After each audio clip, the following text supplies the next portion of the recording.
Détruis ton veau d'or. Lorsque les enfants d'Israël sortent d'Égypte pour se rendre sur la terre promise, la Bible nous enseigne qu'ils devaient faire une escale dans le désert, plus précisément au mont Sinaï, pour servir Dieu. Exode 7, verset 16. Et tu diras à Pharaon, l'Éternel, le Dieu des Hébreux m'a envoyé auprès de toi pour te dire, laisse aller mon peuple afin qu'il me serve dans le désert. Amen. La parabole des talents en Matthieu 25 nous montre que le talent que Dieu nous donne pour le servir contient également de l'argent que nous devons investir pour l'avancement de l'œuvre de Dieu sur terre. Matthieu 25, versets 26 à 27. Son maître lui répondit, « Serviteur méchant et paresseux, tu savais que je moissonne où je n'ai pas semé et que j'amasse où je n'ai pas vanné. Il te fallait donc remettre mon argent au banquier et à mon retour, j'aurais retiré ce qui est à moi avec un intérêt. » C'est pourquoi, afin que le peuple d'Israël puisse servir Dieu dans le désert à leur sortie d'Égypte, Dieu permet que les Égyptiens puissent leur donner des biens matériels. Exode 12, versets 35 à 36. Les enfants d'Israël firent ce que Moïse avait dit et ils demandèrent aux Égyptiens des vases d'argent, des vases d'or et des vêtements.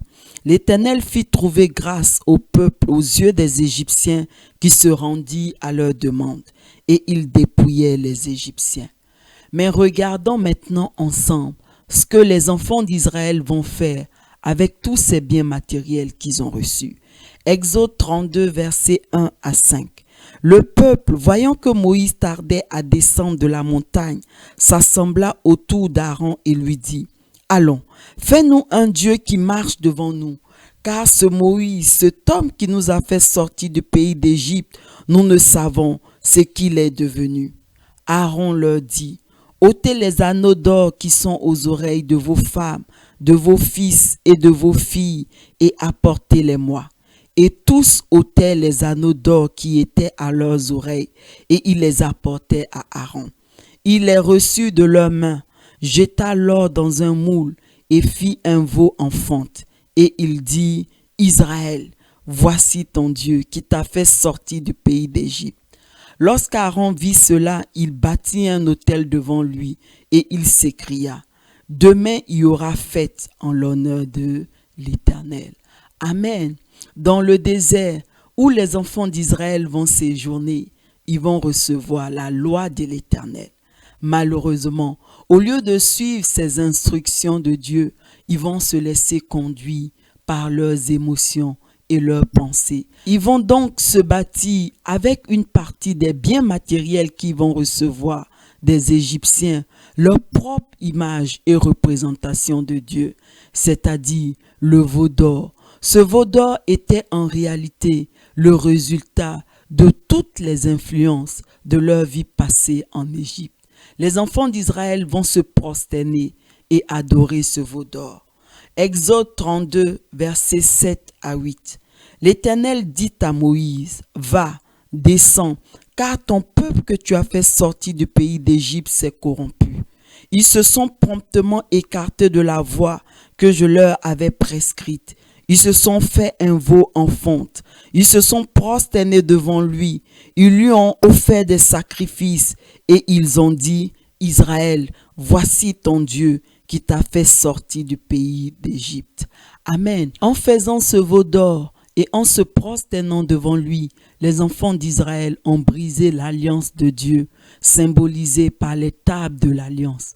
Le brisement de cette alliance est matérialisé par l'acte de Moïse, qui, en redescendant de la montagne, après avoir reçu pour la première fois les tables de l'alliance, les brise à la vue du veau d'or. Exode 32, versets 19 à 20.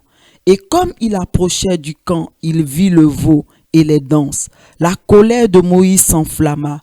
Il jeta de ses mains les tables et les brisa au pied de la montagne. Il prit le veau qu'ils avaient fait et le brûla au feu. Il le réduisit en poudre, répandit cette poudre à la surface de l'eau et fit boire les enfants d'Israël. Amen.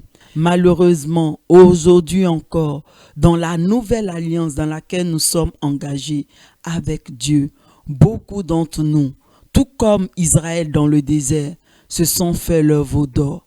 L'Église elle-même s'est corrompue en se bâtissant un veau d'or, brisant ainsi l'alliance que nous avons avec Dieu. En effet, chaque fois que nous ne cherchons pas à connaître véritablement la pensée de Dieu et que nous laissons nos émotions, nos pensées, nos sentiments ou notre intelligence humaine nous conduire pour servir et adorer Dieu, en réalité, nous construisons un veau d'or. En d'autres mots, chaque culte que nous rendons à Dieu sur la base de notre intelligence humaine, de nos pensées, de nos émotions, est un veau d'or que nous construisons. Ésaïe 55, versets 8 à 10. Car mes pensées ne sont pas vos pensées, et vos voix ne sont pas mes voix, dit l'Éternel. Autant les cieux sont élevés au-dessus de la terre, autant mes voix sont élevées au-dessus de vos voix, et mes pensées au-dessus de vos pensées. Amen. Écoutez mes bien-aimés, ces versets d'Ésaïe nous enseignent que Dieu ne sera jamais là où notre intelligence humaine, nos pensées, nos émotions disent qu'il est. Mais Dieu sera là où le Saint-Esprit dit qu'il est.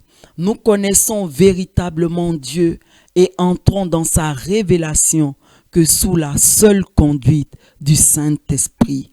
Romains 8, verset 14. Car tous ceux qui sont conduits par l'Esprit de Dieu sont fils de Dieu. Détruis donc ton veau d'or et laisse le Saint-Esprit te conduire à Dieu. Prions ensemble. Oui, Saint-Esprit, conduis-moi dans la vraie révélation de Dieu afin que je lui rende un culte